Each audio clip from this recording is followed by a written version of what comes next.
Allahu Akbar, Allahu Akbar, Allahu Akbar. Presiden Republik Indonesia Joko Widodo membeli sapi milik peternak dari Aceh Besar untuk hewan kurban yang akan dikurbankan di wilayah Aceh Tengah.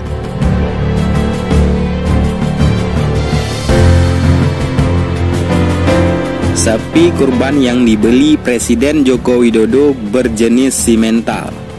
Sapi jenis ini merupakan sapi pedaging turunan Bos Taurus yang berasal dan dikembangkan di Lembah Simi, Switzerland.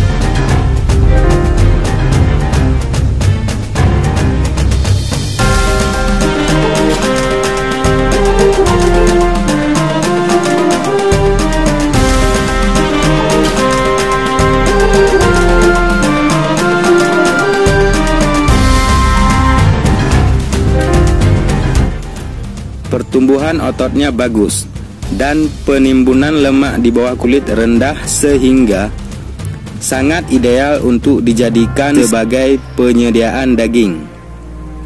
Berat sapi kurban ini hampir 1 ton atau 874 kg.